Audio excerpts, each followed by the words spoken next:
Hello everyone, welcome to channel learn with ease. आज का topic है company accounts, issue of debentures, जिसमें हम सॉल्व करेंगे क्वेश्चन नंबर 11 चैप्टर 7 टीके गोयल की बुक से क्लास 12 अकाउंट्स के लिए। ऑनलाइन सेशंस अगर आप चाहते हो तो नया बैच शुरू होने वाला है। जल्दी से अपना नाम और क्लास इस नंबर पर व्हाट्सएप कर दो ताकि मैं आपकी सीट बुक कर दूं। और आप मुझे फॉलो कर सकते हो टेलीग्राम पर भी। अपने डाउट्स और कमेंट्स इस चैनल पर लिख करके भेज सकते हो। तो एक कंपनी है नूपुर लिमिटेड, जिसने कुछ एसेट्स वंदलान लिमिटेड की परचेज की है, टेक ओवर की। और उसकी परचेज कंसिडरेशन मतलब कि उसकी वैल्यू कितनी पेमेंट की है उसने, 22,80,000 उसकी वैल्यू लगाई गई। अगर आप इसका टोटल करके देखते हो, 8 लाख जमा 7 लाख जमा 6 लाख बनता है आपका 21 लाख। 21 लाख की जो एसेट्स वो परचेज कर रहा है, वो परचेज कर रहा है 22,80,000 में। अब यहाँ पर जो उसको पेमेंट करनी है, वो पेमेंट कैश या बैंक से नहीं कर रहा है। उसकी पेमेंट वो अपनी नुपुर लिमिटेड अपनी कंपनी के डिबेंचर्स उसको अलॉट करके दे रही है।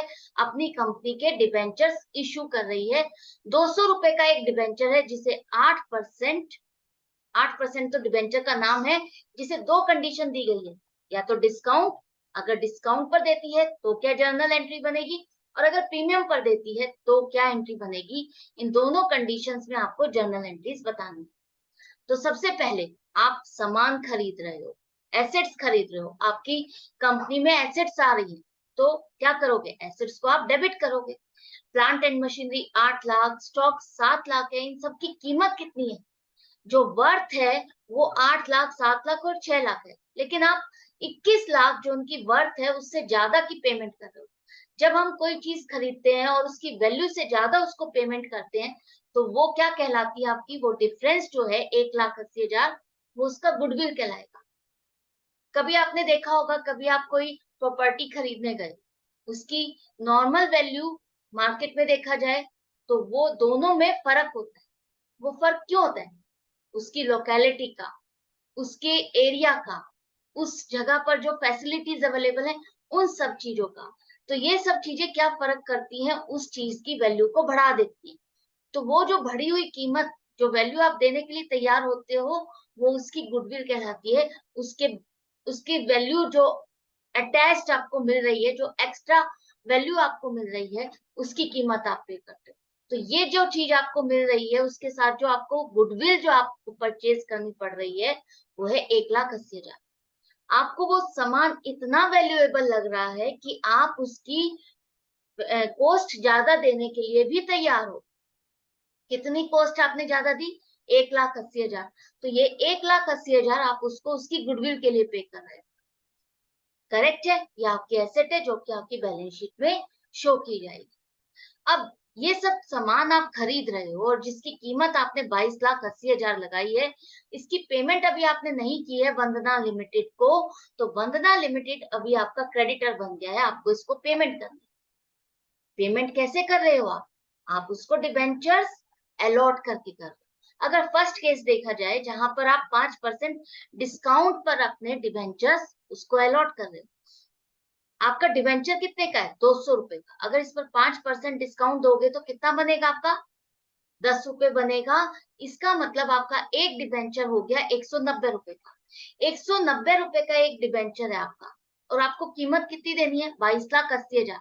22,80,000 देने के लिए कितने डिबेंचर्स आपको उसको अलॉट करने पड़ेंगे, डिवाइड कर दो तो आपके पास नंबर आ जाएंगे, 12,000 डिबेंचर्स।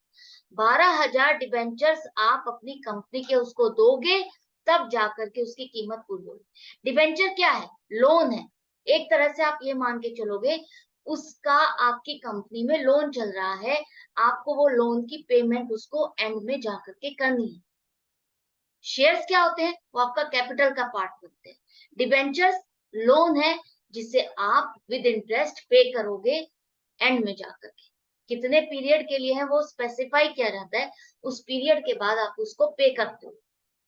तो कंपनी जितना भी फंड इकट्ठा करती है, उसे यूज करती है एसेट्स को परचेज करने में। अब यहाँ पर कंपनी को जिससे एसेट परचेज करनी थी, उसी से ही उसी को उसने अपने डिबेंचर्स अलॉट कर दी। तो एंट्री क्या बनेगी, आप पेमेंट कर रहे हो, वंदना लिमिटेड अकाउंट अब आपका डेबिट हो जाएगा 22,80,000। डिबेंचर्स आप दे रहे हो, फेस वैल्यू कितनी है?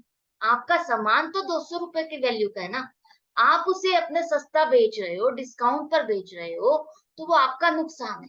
लेकिन सामान की वैल्यू आपकी कितनी है?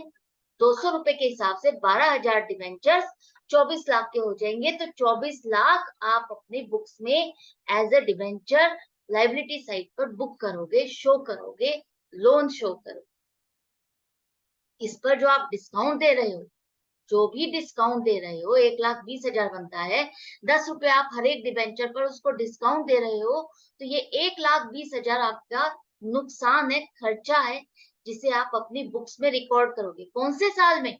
जिस साल आप डिबेंचर्स अलॉट करते हो, इशू करते हो नहीं, जिस साल आप डिबेंचर्स अलॉट करोगे उस साल में आप ये खर्चा बुक करोगे। तो डिस्काउंट का खर्चा अब आपको बुक्स में रिकॉर्ड करना है। यहाँ पर आप आपने डाल लिया, डिस्काउंट का खर्चा आपने बुक कर लिया।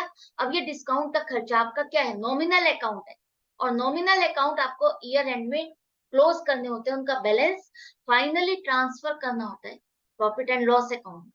कंपनीज में आपका प्रॉफिट एंड लॉस अकाउंट नहीं कहलाता, वो क्या कहलाता है? Statement of profit and loss.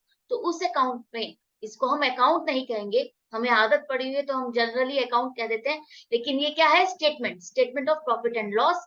उस अकाउंट को कहो डेबिट कर लो 1,20,000 से, और डिस्काउंट ऑन डिबेंचर्स अकाउंट आपका क्लोज हो जाएगा। 1,20,000 क्रेडिट कर दो, वहां डेबिट किया, यहाँ क्रेडिट किया, तो ये क्लोज हो गया। इसका बैलेंस आपने फाइनली स्टेटमेंट में ट्रांसफर कर। डिस्काउंट वाले केस में ये एंट्री बहुत इंपॉर्टेंट है, इनमें करना मत भूलना, जरूर से करनी है आपको ये एंट्री, अदरवाइज आपके मार्क्स डिडक्ट हो जाएंगे। तो ये समझ में आ गया आपको कैसे कैलकुलेशन करनी है, कैसे नंबर ऑफ डिबेंचर्स निकालने। तो डिस्काउंट वाला केस पूरा हुआ।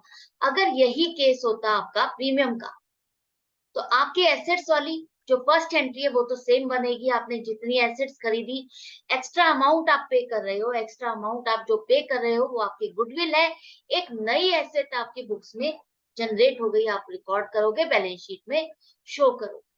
अब जो ये पैसा आपको देना है, डिबेंचर्स के रूप में देना है, डिबेंचर्स अलॉट करने हैं, लेकिन इस बार 20% प्रीमियम के साथ। अगर एक डिबेंचर आपका 200 रुपए का है, 20% प्रीमियम, मतलब कि 200 रुपए पर 20% प्रीमियम कितना हो जाएगा आपका? 40 रुपए। 40 रुपए, तो एक डिबेंचर अब आपका हो गया 240 रुपए का। आप अपनी एक चीज 240 रुपए की देने वाले हो, और आपको 22,80,000 देने हैं, तो 240 रुपए वाली कितनी चीजें आपको देनी होंगी? कितने डिबेंचर्स देने होंगे? तो डिवाइड कर दो, मिल गए आपको नंबर 9,500 डिबेंचर्स, आपको उसको अलॉट करने होंगे। तो 9,500 डिबेंचर्स आप अलॉट करोगे, पेमेंट आपको करनी है 22,80,000।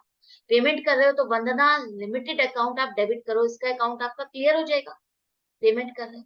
डिबेंचर्स को अब आप कितने से करोगे क्रेडिट? फेस वैल्यू से करोगे।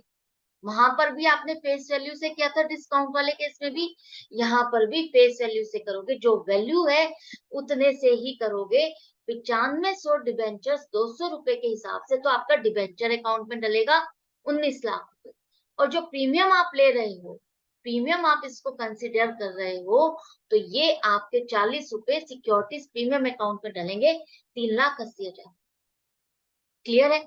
जब भी आप कोई एसेट खरीदते हो, and other than cash consideration, other than cash के वे में डिबेंचर्स या शेयर्स, जो भी केस है, आप वहां पर अलॉट करते हो, तो वहां पर ये माना जाता है शेयर्स अलॉट किए हैं तो वो उसकी फुल वैल्यू आ चुकी है, उसके बाद उस वेंडर को और पेमेंट नहीं करनी। इसी तरह से यहाँ पर डिबेंचर, जैसे कि अभी आपने लास्ट क्वेश्चन किए थे, वहां पर हम इंस्टॉलमेंट्स पर पैसा पब्लिक से मंगा रहे थे, लेकिन यहाँ पर जो डिबेंचर्स अलॉट किए जाएंगे, जिससे सामान आप खरीद रहे हो, उसको आप पेमेंट नहीं कर रहे, डिबेंचर्स दे रहे हो, तो वो फुल्ली पेड डिबेंचर्स है या फुल्ली पेड शेयर्स होते हैं, जहां पर आपको उनसे और पैसे नहीं लेने, आपको उनसे पैसे और डिमांड नहीं करने।